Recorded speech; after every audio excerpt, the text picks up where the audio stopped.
Kali ketika persoalan datang menekan kehidupan kita, orang berasumsi Tuhan kok begitu jauh. Tapi lagu ini mengingatkan kepada kita, Dia hanya sejauh doa.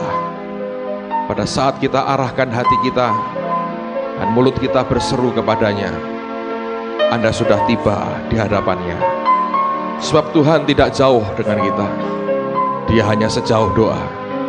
Saya beri waktu beberapa saat sambil engkau angkat tangan, naikkan doamu saudara. Apapun yang dalam hatimu, ambil waktu beberapa saat ini, keluar dari hatimu, ngomong dengan Tuhan, ungkapkan isi hatimu. Apapun yang di hati, ungkapkan kepada Tuhan yang baik. Dia tidak jauh, Dia hanya sejauh doa saja. Satakara pasyatakara. Ya Tuhan, ya Tuhan, Hamba hadapkan umat-Mu dan jemaat di tempat ini. Hamba hadapkan di dalam nama Tuhan Yesus kehadiran Tuhan. Dengar doa anak-anak-Mu Tuhan. Engkau tidak jauh, Engkau tidak jauh, Engkau tidak jauh. Dengar doa anak-anak-Mu. Dengar seruan anak-anak-Mu. Dengar permohonan anak-anak-Mu. Dengar ya Tuhan, dengar ya Tuhan. Dengarkan Tuhan seruan kami, dengarkan doa anak-anak-Mu. Kami ada di hadapan Tuhan, dalam hadirat-Mu, karena Engkau tidak jauh. Hanya sejauh doa kami. Dan sore ini dengarkan anak-anak-Mu berdoa kepadamu. Dan Engkau Tuhan menjawab dari tempat yang maha tinggi dan menurunkan anugerah dan berkat-Mu bagi umat-Mu saat ini. Sata karalapa sata kayana. Sembayang saudara, sembayang, ungkapkan di hati. Ungkapkan yang di hati, kerinduan apapun dalam hatimu. Naikkan di hadapan Tuhan sore ini. Naikkan di hadapan Tuhan. Naikkan di hadapan Tuhan. Naikkan di hadapan Tuhan. Biara sata karalapa syete koryala manta karalapata. Ya Tuhan, ya Tuhan, ya Tuhan. Ya Tuhan, ya Tuhan. Ya Tuhan. Mari katakan lagi, berseru dan berseru kepada Dia. Berseru dan memanggil namanya. Berdoa, Dia akan segera menghampiri dirimu. Percaya, Yesus tak jauh darimu. Yesus hanya sejauh doa. Berseru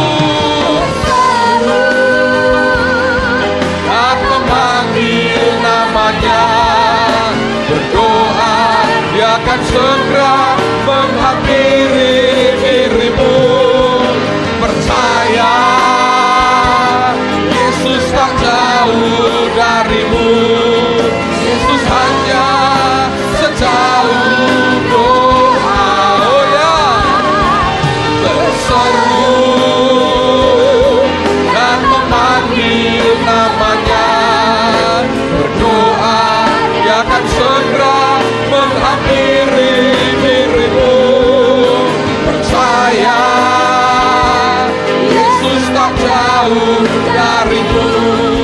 Yesus hanya sejauh doa. Yesus hanya sejauh doa. Yesus hanya sejauh doa.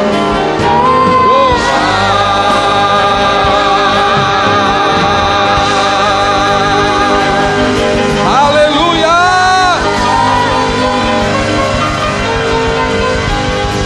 Ya Tuhan, kami tahu doa kami didengar Tuhan. Doa kami dijawab oleh Tuhan. Karena kami tahu Engkau berkenan dengan doa dan ibadah kami sore hari ini. Terus berkati umat-Mu ya Tuhan. Limpahi dengan semua kebaikan yang daripadamu. Roh hikmat, wahyu dan pengertian menguasai kami. Dan sisa ibadah ini jadi untuk kemuliaan nama-Mu. Tidak ada orang yang pulang tanpa diubah dan diberkati oleh Yesus sendiri. Untuk kemuliaan Yesus kami yang luar biasa, di dalam nama Tuhan Yesus, dan semua kita berkata amin. Berikan kemuliaan sekali lagi bagi Dia.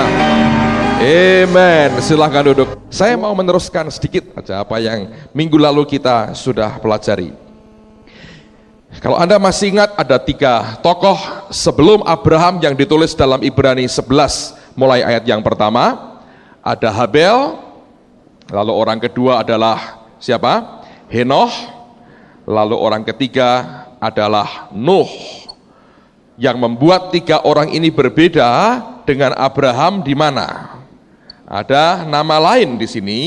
Ini tokoh iman, saksi iman yang keempat, namanya Abraham. Kalau saudara memperhatikan, maka tumpuan iman orang percaya dari perjanjian lama perjanjian baru sebetulnya diawali dengan orang yang bernama Abraham. Padahal dalam daftar saksi iman, dia bukan orang yang pertama disebut. Ada Habel yang beriman, ada Henoh yang beriman, ada juga Nuh yang beriman. Tapi mengapa bukan tumpuannya atau awalnya dari Habel, dari Henoh, atau dari Nuh? Saya katakan minggu yang lalu, Habel memang orang percaya, dia orang benar, tapi kepercayaan, imannya, kebenarannya ketika dia mati, dibawa mati oleh dia. Henoh juga sama, dia orang yang beriman, dia orang benar. Tapi ketika Tuhan angkat dia hidup-hidup, maka iman dan kebenarannya dia bawa juga bersama dengan badannya ke surga. Nuh juga orang benar dan orang beriman. Tapi ketika dia masuk bahtera, hanya keluarganya yang selamat, semua yang lain binasa. Sedangkan Abraham punya calling, punya panggilan yang berbeda. Dalam Kejadian 12 ayat 2, Alkitab mengatakan bahwa engkau akan diberkati supaya kamu jadi berkat. Dan dikatakan oleh karena kamu atau lewat kamu, semua kaum di muka bumi menjadi berkat. Dengan dasar itu kita mengerti sekarang bahwa ketika tokoh iman ini benar, tapi lebih banyak panggilannya sebagai tempat penampungan dari apa yang Tuhan berikan. Tapi kalau Abraham bukan tempat penampungan, melainkan saluran Tuhan untuk memberkati akan semua bangsa-bangsa di muka bumi ini. Nah, kita mesti pakai analogi. Alkitab mengatakan dalam Galatia, semua yang adalah milik Kristus adalah keturunan Abraham. Kucing memperanakan kucing, monyet memperanakan monyet. Saluran seharusnya memperanakan saluran.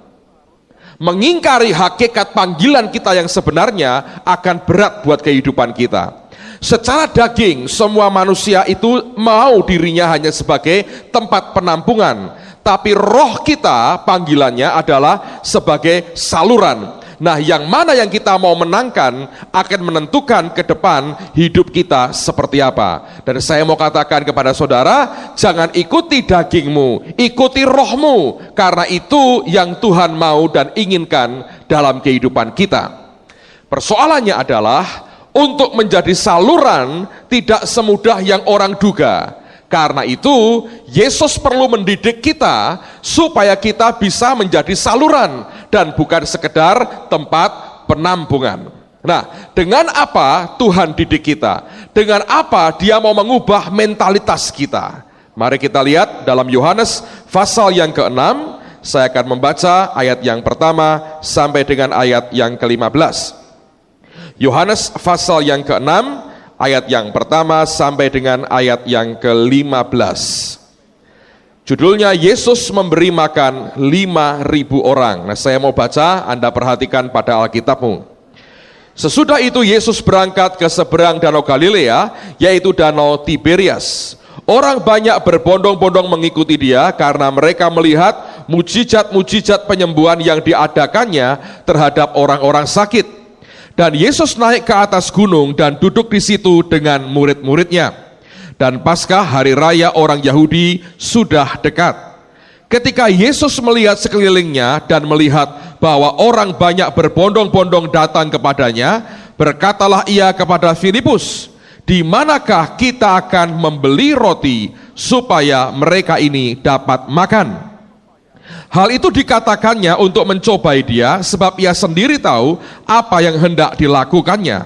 Jawab Filipus kepadanya, roti seharga 200 dinar tidak akan cukup untuk mereka ini, sekalipun masing-masing mendapat sepotong kecil saja. Seorang dari murid-muridnya, yaitu Andreas, saudara Simon Petrus, berkata kepadanya, di sini ada seorang anak yang mempunyai 5 roti jelai dan 2 ikan.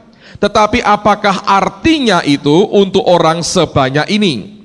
Kata Yesus, suruhlah orang-orang itu duduk. Adapun di tempat itu banyak rumput, maka duduklah orang-orang itu, kira-kira 5.000 laki-laki banyaknya.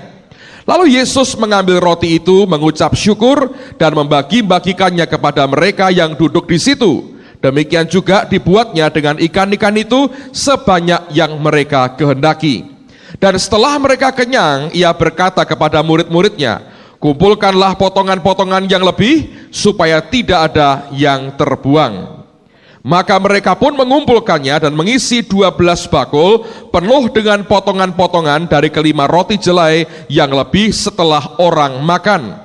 Ketika orang-orang itu melihat mujizat yang telah diadakannya, mereka berkata, dia ini adalah benar-benar nabi yang akan datang ke dalam dunia. Karena Yesus tahu bahwa mereka hendak datang dan hendak membawa dia dengan paksa untuk menjadikan dia raja, ia menyingkir pula ke gunung seorang diri. Nah, perhatikan, ada 4 hal yang Yesus, Tuhan kita, mau didikkan dalam kehidupan kita. Kalau saudara ingin jadi saluran, 4 perkara ini harus engkau izinkan Tuhan kerjakan di dalam kehidupan semua kita. Yang pertama, inilah didikan Tuhan yang pertama. Dia mau mengubah mentalitas kita seperti apa? Lihat pada ayat yang kelima. Saya akan bacakan ulang, Anda perhatikan. Ketika Yesus memandang sekelilingnya dan melihat bahwa orang banyak berbondong-bondong datang kepadanya, berkatalah ia kepada Filipus. Nah, mari kita katakan sama-sama dengan keras akan perkataan Tuhan ini. 2, 3. Di manakah kita akan membeli roti supaya mereka ini dapat makan? Nah, inti dari kalimat ini berkata begini. Di mana, dia bertanya, kita bisa beli, kita yang beli, tapi supaya mereka dapat makan. Kita yang beli, mereka yang makan. Nah, ini harus jadi mentalitas orang percaya. Kalau kita kan tidak. Kita maunya gini, kita yang beli, kita yang makan.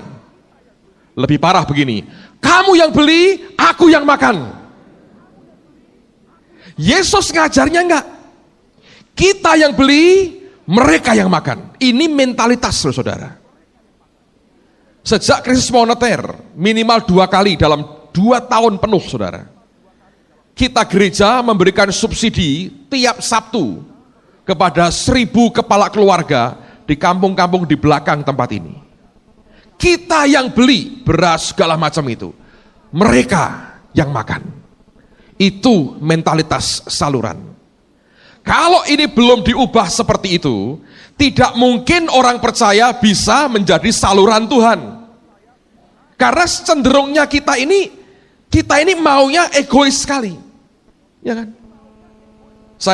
Beberapa hari yang lalu saya melihat pemandangan yang luar biasa. Kami sekeluarga pergi makan Pizza Hut.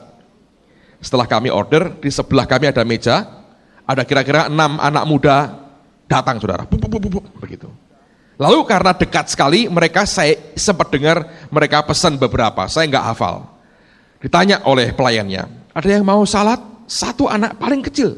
Dan yang lain gede-gede, ini paling kecil. Ya, saya 1 salad. Tulis. Lalu setelah selesai semua, anak ini yang kecil ini diberi mangkok 1. Anda kalau ke Pizza Hut, Anda kan boleh makan salad, ambil sebanyak Anda bisa, sekali tok Anda makan, kenyang, enggak kenyang, selesai urusannya. Mau lagi, bayar lagi. Itu tidak makan sepuasnya, tapi ambil cuman sekali. Saya perhatikan, saudara, dia bawa mangkoknya ini, kecil kan? Kalau gedean kan rugi, selalu kecil, saudara. Dia datang ke salad bar.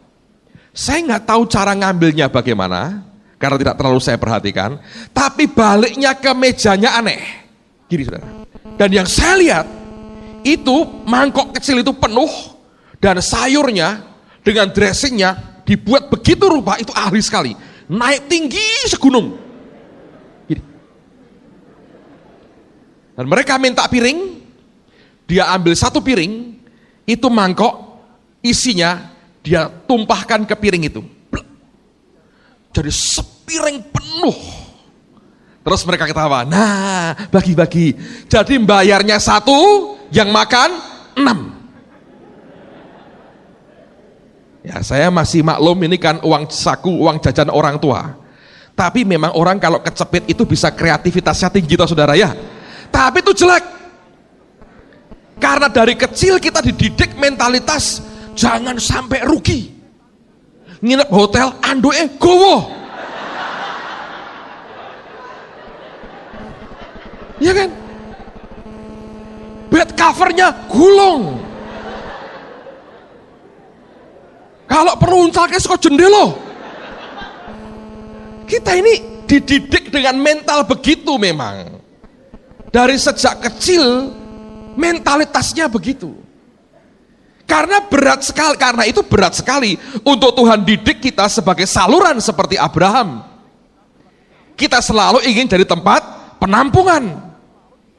Karena itu yang pertama Yesus berkata, kita yang beli, mereka yang makan. Cuman dalam kenyataannya enak mana saudara? Ayo. Sekarang saya mau tanya jujur. Siapa yang kalau boleh pilih, ini jujur dari hatimu loh ya, yang berkata begini, Pak, saya ingin begini Pak, saya yang beli, mereka yang makan. Aku sudah punya hati kayak begitu Pak. Coba angkat tangan. Jujur loh, jujur. Oke, Anda jujur lah. Siapa yang berkata gini, Pak, kalau saya inginnya, mereka yang beli, saya yang makan. Coba, jujur. Loh Anda kok menang tok begini tuh? Milih aman toh? Saya beritahu, bisa. Kalau Anda pengennya gini, mereka yang beli, aku yang makan, bisa. Jadilah korban bencana alam. Atau korban banjir. Anda nongkrong di atas atap, nanti ibu-ibu PKK datang bawa ransum nasi bungkus saudara. Mereka yang beli, Anda yang makan. Menurut saya lebih gagah kalau kita yang beli, mereka yang makan saudara. Ya kan? Yesus tuh sebetulnya ngajari kita punya balung sugih. Tahu Inggrisnya apa balung sugih itu? Kita yang beli, mereka yang makan. Itu yang dididikkan Tuhan dalam kehidupan kita. Orang percaya harus punya mentalitas seperti ini. Tapi seringkali ini berat. Dari kecil didikan kita seperti anak itu. Pesan 1 bisa untuk 6 orang. Ya kan? Dulu ada teman baik kami, pernah jadi hakim di Pengadilan Negeri Semarang. Pak Enteng itu selalu berkata begini, orang Kristen itu jangan, istilahnya dia nih, bahasa Belanda, saya nggak tahu benar atau salah saya ngucapnya, apa, echteriut, ya tahu? Echteriut itu tahu, kikir seperti orang Yahudi. Kalau lagi makan bareng begini, itu kan biasanya kan, ya, makan yuk. Orang kita kan tidak pernah janjian, siapa yang bayari kan tidak, ayo makan. Nanti ada yang gini, saudara, sudah entek semua, reko-reko, aku tak ke kamar mandi sih ya, katanya. Sambil ngintip nih, wis dibayar, oh wis dibayar, langsung balik lagi, kamsia, terima kasih ya. Teriut itu namanya saudara. Sengaja reka-reka gini, nyudek kuku, apa nih, kuku apa tuh, gigi, gini. Ada pertanyaan, kenapa orang Indonesia kalau nyudiki apa ini kotoran di gigi setelah makan kok ditutupi? Kenapa tahu? Dimakan lagi soalnya.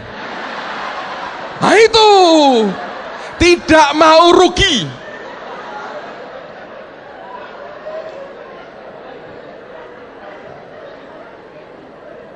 Mentalitas ini harus dirubah.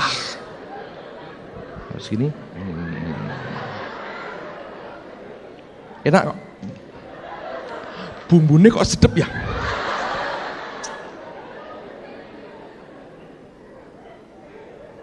Nah ini harus dirubah nih mentalnya.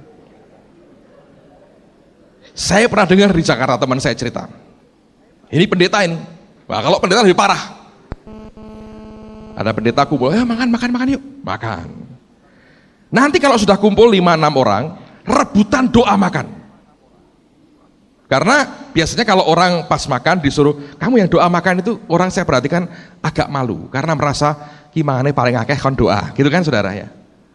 Kalau pendeta-pendeta ini tidak, rebutan dia untuk doa makan. Kenapa? Karena orang lihat nanti, kira-kira sing duitnya paling akeh siapa ya? Misalnya pendeta Simon ya. Nanti pendeta lain itu pendeta X atau pendeta siapa? Saya doa makan, langsung doa. Tuhan terima kasih untuk fellowship kami. Terima kasih untuk berkat makanan ini. Dan berkati pendeta Simon yang telah membayari kami, mengajak kami makan hari ini. Begitu amin, kelenger si Simon saudara. Entek duitnya ditodong dalam doa, semua berkata amin. Sudah tak? Langsung pucat, nafsu makannya hilang. Mentalnya ini harus dibongkar. Sebagai anak Tuhan, dari asalnya Anda harus dari hari ke hari berkata, Tuhan, aku mau jadi berkat bagi orang lain. Aku mau jadi berkat buat dunia ini. Supaya hidupku itu jadi saluran Tuhan. Kita yang beli, mereka yang makan. Nah itu Tuhan. Itu mentalitas kerajaan surga. Itu Yesus kita saudara. Kita yang beli, mereka yang makan. Amen saudara. Yang kedua, lihat pada ayat yang ke-9. Ini hal yang Anda harus perhatikan. Di sini, ayat 8 saya baca ya. Seorang dari murid-muridnya, yaitu Andreas, saudara Simon Petrus berkata kepadanya, ini Andreas yang ngomong. Di sini ada seorang anak yang mempunyai 5 roti jelai dan 2 ikan. Sebetulnya sampai di sini tok sudah bagus. Dia mulai lihat ada potensi sesuatu yang akan jadi luar biasa. Dia berkata, di sini ada, itu sudah iman yang bagus. Yang jadi jelek adalah komentarnya dia. Ketika yang dia berkata di sini ada itu dikomentari dengan perkataan, tetapi apakah artinya itu untuk orang sebanyak ini? Ini kan artinya menganggap rendah apa yang ada dalam dirinya. Sekalipun secara mata memang kelihatannya tidak berarti. Tapi ini kesalahan saudara. Seharusnya semua kita itu punya potensi untuk Allah bisa melipat gandaan dengan cara yang luar biasa. Tapi seringkali kita sendiri anggap rendah sesuatu yang ada pada kita. Dengan kata lain, cara pandang kita harus diubah. Sebab di hadapan Tuhan, sebetulnya apapun yang ada pada kita, tidak pernah dia anggap itu tidak berarti. Seandainya tidak ada pun, Alkitab tadi berkata kan, dia menjadikan dari yang tidak ada menjadi ada oleh karena firman. Kalau sudah ada, walaupun kelihatannya kecil, Anda harus belajar melihat seperti Tuhan melihat. Saya katakan minggu yang lalu, Anda bisa punya 2 permen, Anda berikan 1 kepada teman kantormu, teman kuliahmu, Anda belajar jadi saluran. Pak, apa artinya? Kelihatannya tidak berarti. Tapi ketika Anda ulurkan sesuatu untuk orang lain, menurut saya bisa berarti. Mungkin jiwanya akan selamat. Gara-gara permen 1 itu, dia berkata, seseorang memperhatikan aku. Dia bisa buka perasaan dan hatinya. Anda bisa bawa dia kepada Yesus. Saya pernah cerita beberapa tahun lalu saya diajak seorang teman saya. Dia bilang, Pak tolong doakan om saya, dia dulu raja kapal dan sekarang bangkrut tapi kemudian dia kenal dengan Tuhan. Saya diajak masuk satu gang sempit sehingga Mercedesnya dia harus taruh di luar kampung dan kami jalan sempit sekali. Masuk sebuah rumah kontrakan yang pendek dengan ruang tamu yang sangat sederhana sekali. Keluar suami istri yang sudah berumur dan di bagian depan daripada ruang tamunya ada miniatur kapal yang mungkin pernah dia punya. Setelah beberapa saat berbincang, istrinya masuk ke dalam, lalu dia keluar bawa suguhan minuman. Saya ini orang Semarang asli, saudara. Lahir di sini dan sampai sekarang saya belum pindah kemana-mana. Orang Jawa Tengah kalau minum teh mesti yang manis, saudara, ya toh? Karena kita orang-orang manis, jadi sehingga harus minum teh manis. Lalu kemudian saya ketika lihat teh itu, saya melihat begini, waduh, dari langsung saya tahu itu teh, saudara, bening, bukan teh yang kental, teh yang bening, encer sekali. Tapi itu airnya air jarang, air panas, mendidih kan, kelihatan dari asapnya itu, uapnya itu, wah ini teh panas. Dan sekejap saya lirik, saya tahu tidak ada gulanya. Dari mana tahu Pak? Tidak ada sendok kecilnya, dan itu bening sekali. Teh kalau ada gulanya itu kelihatan seperti ada minyaknya di dalamnya, Anda bisa langsung membedakan. Saya langsung mengerti, ini bukan selera saya. Disuguhkan di depan saya, panas seperti itu. Dan saya tahu ini teh tawar yang encer. Tapi om ini berkata pada saya satu kalimat yang sampai hari ini tidak saya lupakan. Dia ulurkan tangan, dia berkata, please, katanya, this is just a tea of sympathy. Dia berkata, silahkan, ini teh simpati. Saya minum, saudara. Wah, ini bisa nyonyor betul, ini panas. Tapi saya coba. Kenapa? Saya mau mendapatkan simpati itu. Saya minum pelan-pelan, adaptasi agak membakar kerongkongan saya. Tapi yang panas, tawar, dan tidak manis itu ketika masuk di dada saya ini, rasanya tahu Anda, simpati, simpati, simpati. Tak entekno loh, saudara, sampai titis tetes teh terakhir.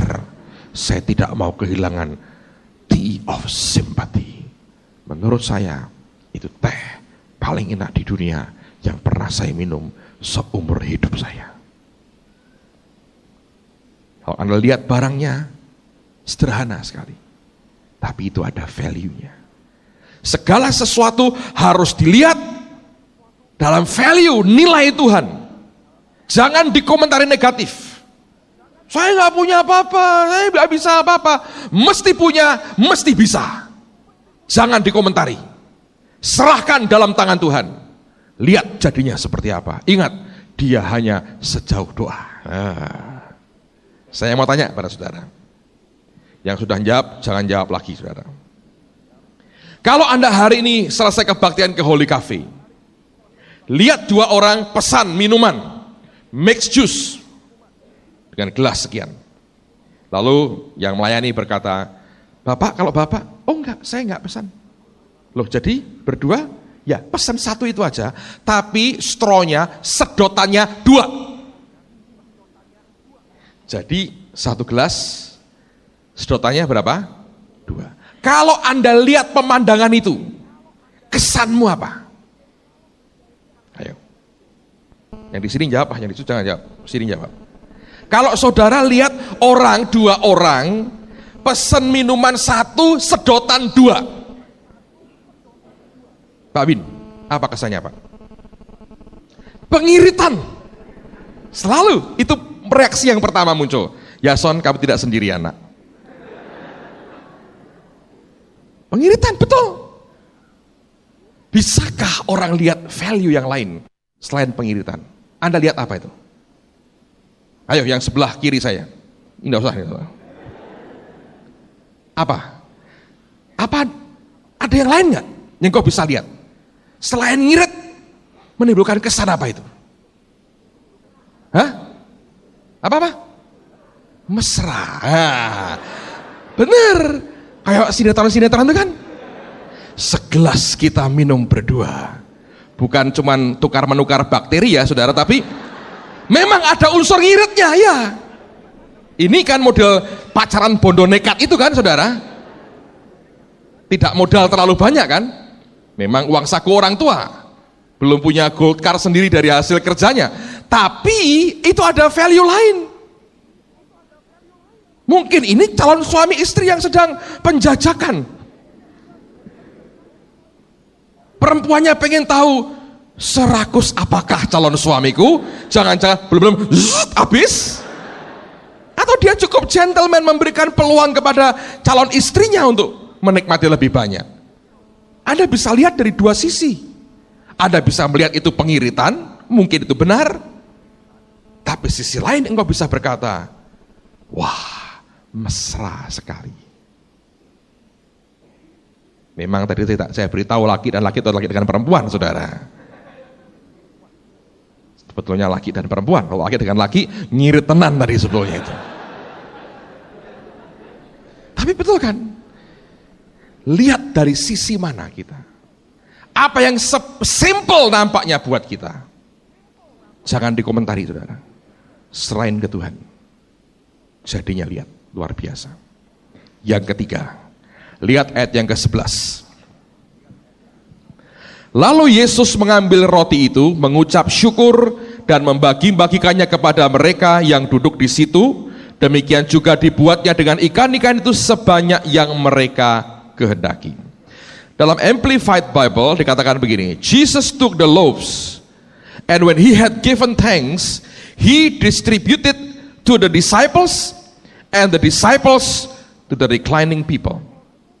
Yesus mengambil roti, dan setelah dia mengucapkan syukur, dia mendistribusikan kepada para murid, dan para murid mendistribusikan kepada orang-orang yang duduk itu. Yang pertama, dia ubah pola pikir kita dengan berkata kita yang beli, mereka yang makan. Yang kedua, dia mengajari kita jangan pernah komentari apapun potensi yang kelihatannya kecil dalam dirimu, yang jelas serahkan langsung ke Tuhan. Yang ketiga, dia mengajar kita harus belajar menjadi distributor. Itu harus dilatih sejak dari kecil. Dan belajar untuk jadi distributor itu luar biasa. Ingat, cara melihat kita harus berbeda. Dan ini tidak mudah loh, saudara. Saya berkali-kali cerita, saya punya anak 3, saudara. Dan mereka, satu hari kami ke Amerika sama-sama, dan yang gede berkata, waktu itu mereka masih SD, Mama, aku pengen beliin oleh-oleh temanku, sahabatku. Kamu beliin apa? Barang ini, mah. Dia pas suka. Dilihat memang tidak mahal, but nice, menarik. Mamanya bilang, oke, mungkin anak-anak dia nurun maminya, kalau kami pergi ke luar negeri, oleh-oleh yang kami bawa untuk yang lain itu sekoper seringkali. Lalu yang kedua, ikut-ikutan, aku juga mah. Aku punya 3 sahabat, Jackson, Dhani Wijaya, Alep. Wah, saya masih ingat namanya. Aku mau beliin dia jam tangan. Yang ini mah. Dilihat keren jamnya. Tapi 4 karena aku 1. Oke. Dilihat murah, keren. Maklum, made in China. Sekali pakai buang itu, saudara. Made in China. Lalu dilihat, oh bagus juga, keren. Buat siapa? Temanku 3. Oke, belikan 4. Yang kecil masih belum tahu. Kami pulang, masing-masing ambil barangnya, ya kan? Nggak lama kita dengar dari yang pertama, wah temanku senang sekali, dia dapat hadiah, dapat oleh-oleh dari aku. Tapi dari anak kedua, kami tidak terima report apa-apa. Sekian bulan berlalu, mamanya lagi beresin lemari anak-anak, dia tarik lacinya, dia temukan 3 jam baru itu masih di situ di tempat yang paling sudut, saudara. Saya dipanggil, dia bilang, ini lihat anakmu. Kirain ya, kalau lagi jengkel dia bilang, anakmu. Kalau lagi senang, anakku. Memang manusia begitu. Saya juga sama, saya bilang, yang anakmu, padahal anakku juga loh ya toh. Itulah manusia. Ini Jackson dan lain-lain itu dapat apa? Saya bilang, ntar dia pulang sekolah kita tanyain. Kita tanya, teman-temanmu dapat jam tangan itu oleh-oleh gimana? Ya biasa. Biasa kan? Kita panggil. Ini kok di sini? Ya memang biasa, udah dapat apa-apa ternyata ya kan?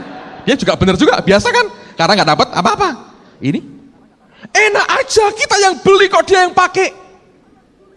Jadi ya nggak jadi. Jadi distributor itu susah. Dia keluar uang apa? Kan tidak. Cuma memberikan itu kepada orang lain. Itu kan dari orang tuanya. Susah. Saya punya anak 3. Hobinya sama. Makan french fries, kentang goreng, sama saus sambal di depan TV. Kalau anak pertama gini, saudara. Saya lewat, dia diam aja. Kalau saya duduk di sampingnya, saya ikut makan, dia juga diam, tidak protes. Lumayan anakku ini. Dan kalau sudah bareng gini, papanya lebih cepat makannya. Yang kedua, anakku kedua nih. Kemarin waktu makan di Pizza Hut, kami juga pesen chicken wing, 2 porsi. 1 porsi oleh pelayannya ditaruh di depan dia. Anda tahu caranya makan? Tangan satu pegang sendok atau garpu untuk makan, tangan kedua gini, ditutupi chicken wingnya. Ini kan nyerek ke hati tuh saudara. Wong saya di sebelah dia, gitu. Saya di sebelahnya dia loh, tutupi begini. Makan sambil berjaga-jaga, bukan berdoa dan berjaga-jaga, makan sambil berjaga-jaga. Nah, malingnya siapa? Bapak itu kira-kira? Oh dia begini, saya di sebelahnya. Anakku 3 saudara. Yang paling kecil, kalau lagi makan, saya pulang dari pergi gitu, dia lari ke saya. Dia mau pakai bahasa Inggris sekarang. Daddy, try this daddy, it's so yummy, katanya. Dia bilang, papa coba ini, enak. Ntar mas saya minta. Dia kasih. Bapak di surga, kira-kira anaknya modele 3. Dalam pemilu terakhir ini, yang kedua terlalu banyak suaranya, melampaui yang lain. Sambil begini. Saya mau tanya pada saudara. Kalau saya duduk makan dengan anak saya ambil 1 atau 2 dari chicken wings-nya. Apakah karena saya begitu melarat, sampai saya nggak bisa beli 3 porsi lagi untuk saya sendiri? Atau sebetulnya saya mau ada fellowship dengan dia? Kalau saya ambil french fries-nya, dia kentang gorengnya itu beberapa potong, apakah tanda bahwa bapaknya sudah bokek, tidak punya uang lagi, harus jual pakaian untuk bisa beli itu? Atau sebetulnya saya pengen duduk dengan dia dan makan kentang bersama, lalu ada quality dari fellowship kami. Kalau Tuhan minta sesuatu dari kita, apakah karena Bapakmu di surga sudah begitu melarat sampai harus minta kepada Anda? Ataukah sebenarnya dia mau membagi hati dan fellowship-nya dengan saudara? Kemarin minggu lalu Anda dengar kesaksian seorang ibu, dengar John Evans ini mau datang 3 bulan dalam keadaan di PHK, utangnya masih begitu banyak, tidak punya apa-apa, uang ditabung sampai mencapai 140.000. Dan ketika hamba Tuhan datang, dibawa lari dan dipersembahkan. Orang lain dengar John mau datang, langsung buat strategi, ojo nggo duit akeh-akeh. Kalau saudara hanya punya nasi sepiring dengan kecap, engkau masih bisa berkata kepada Tuhanmu, Papa, aku makan. Mau Pak? Anda tawarkan kepada Bapakmu yang di surga, dan engkau berkata, mau Pak. Saya yakin dia akan duduk dengan saudara berkata, boleh aku incipi? Boleh. Papa makan dulu. Lalu dia makan nasi kecap dengan saudara. Dan dia lihat hatinya, lihat hatimu senang bisa ikut fellowship dengan Bapak di surga. Tidak ngomong gini, wes go kecap tok dijalui terus. Nggak begitu. Tapi kita bisa berkata, ayo Papa makan. Yang Anda tawari ini pencipta langit, bumi, dan segala isinya. Minimal 10 pabrik kecap dikasihkan saudara. Sebab dia lihat hatinya. Anda dengar kesaksian 140.000. Anda dengar lagi kesaksian, jual pakaian nasi per puluhan. Orang bilang gendeng pangan kabeh. Tapi itu kan seperti Anda makan Mungkin Anda cuma makan nasi kecap yang tidak ada lauknya, masih bisa berkata, Bapak yang di sorga, ini. Bisa lihat value-nya enggak, saudara? Setiap kali dia mau datang, dan berkata, boleh aku ambil sedikit. Itu seperti, bagi saya seperti seorang papa, mau berkata kepada anaknya, nonton TV bareng. Kalau anakku pinter, dia bilang, Wah, aku ambilkan lagi ya. Mau minum, Pak? Terakhirnya dia akan berkata, aku sebetulnya nggak apa-apa, Pak. Pengen ini, pengen itu. Mungkin dia nggak ngomong apa-apa. Saya akan tanya, kamu perlu apa? Sebab mereka toh secara daging tergantung kepada saya orang tuanya. Sama dengan kita tergantung dia. Bisa tidak keluar hati seperti itu dari kita? Atau kita berkata, Tuhan kejem, ini kon ngei perpuluhan, enak wae, sorry ya Tuhan ya, nggak makan begini.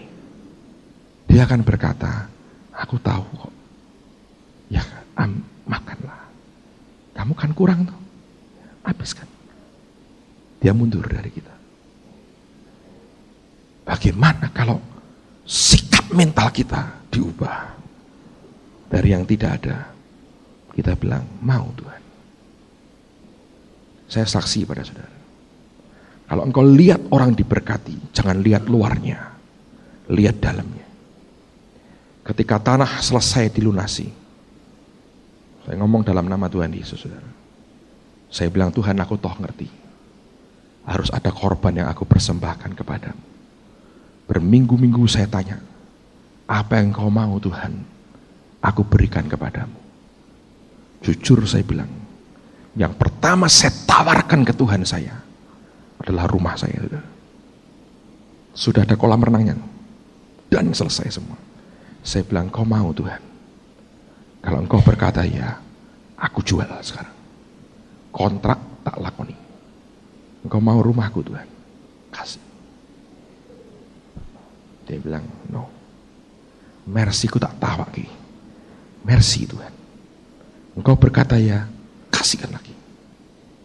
Dia bilang, aku sudah berkata, pakai dulu sampai rumahku selesai.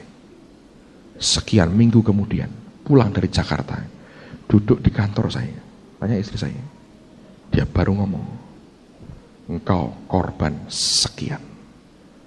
Tuhan, kau tahu aku tidak punya uang, aku berkati, nanti kau berikan kepadaku. One day kalau saya sudah lunasi, saya tahu tahun ini saya akan selesaikan. Cerita pada saudara.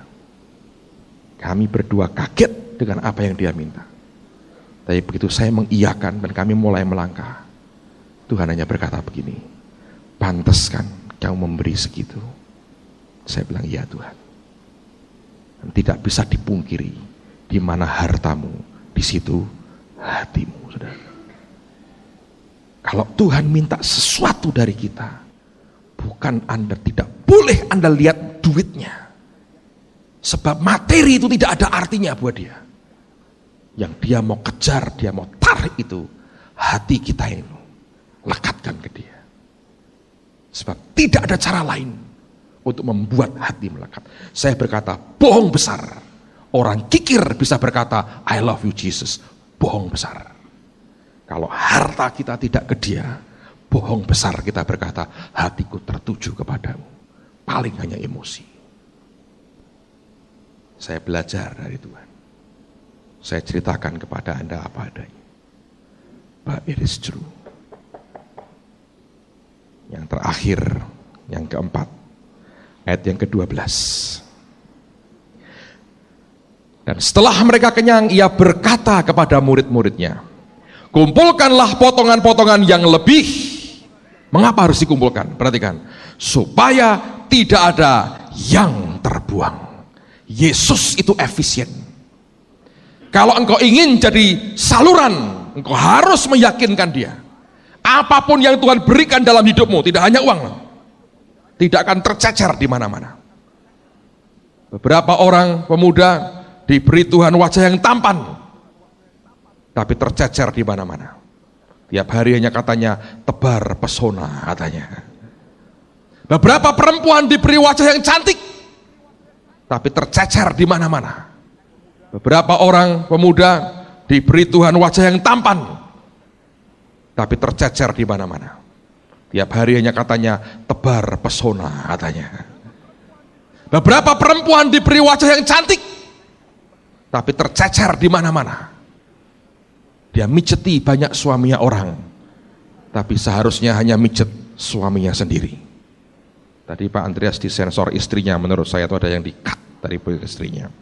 Saya tahu kadang-kadang istri tidak terlalu nyaman kalau suami ceritakan akan masa lalunya. Tapi itu gak apa-apa, saudara. Dengerin baik-baik. Seringkali hal-hal begitu terjadi. Saya tahu seorang hamba Tuhan, Tuhan pernah ngomong ke dia, jangan kawin, panggilanmu tidak menikah. Nah, tekanan orang timur itu berat. Tekanan pressure orang tua, dan kawin. Kalau Anda ke desa, lebih jelas terang-terangan. Kawin sedino, sesok pegatan tidak apa-apa. Di kota, kurang lebih mirip sama, tapi ngomongnya lebih halus. Ayo kawin. Akhirnya apa? Bertahun-tahun hidupnya hanya bayar harganya, nangis, salah yang dia pilih. Waktunya terbuang dengan percuma. Hamba Tuhan yang tadinya luar biasa, tiba-tiba habis. Berapa banyak orang yang salah ambil keputusan, dan sehingga akhirnya waktu dan hidupnya tercecer dan terbuang sia-sia. Dengar saudara, saya tutup dengan ini. Kalau engkau salah arah, saudara akan menuai badai seperti Yunus. Kalau engkau salah ambil, engkau bisa menuai kematian seperti Ahan. Kalau engkau salah jatuh cinta, engkau akan jadi lelucon dan budak seperti Simson. Kalau engkau salah jual, akan kau tuai badai penyesalan yang tanpa ampun seperti Yudas Iskariot. Engkau salah duduk, engkau akan direndahkan seperti perumpamaan Yesus itu. Engkau salah waktu, engkau menuai badai konflik seperti Abraham melahirkan Ismail. Kalau engkau salah lihat, engkau akan menuai badai aib yang mematikan seperti Daud lihat Batsheba mandi. Salah lihat, saudara. Yesus itu efisien. Semua yang dia berikan, dia berkata, tidak mau ada yang terbuang dan tercecer. Kumpulkan supaya jangan sampai ada yang terbuang. Kalau Anda mau jadi saluran, biar engkau efisien menggunakan semua yang Allah anugerahkan dalam kehidupan saudara. Tutup Alkitabmu, mari berdiri bersama-sama. Mari naikkan akan chorus lagu tadi. Berseru kepada Tuhan yang luar biasa. Percaya bahwa Tuhan akan mengerjakan sesuatu. Berseru dan memanggil namanya. Berdoa, Dia akan segera menghampiri dirimu. Percaya, Yesus tak jauh darimu. Yesus hanya sejauh doa. Angkat tangan sama-sama, katakan berseru dan memanggil namanya. Berdoa, Dia akan segera menghampiri dirimu. Percaya, Yesus tak jauh darimu. Yesus hanya sejauh doa. Katakan lagi, berseru, berseru dan memanggil namanya. Berdoa, Dia akan segera menghampiri dirimu. Percaya, Yesus tak jauh darimu. Yesus hanya sejauh. Katakan sekali lagi, berseru, berseru. Ya Tuhan, ya Tuhan. Berdoa, jangan segera menghampiri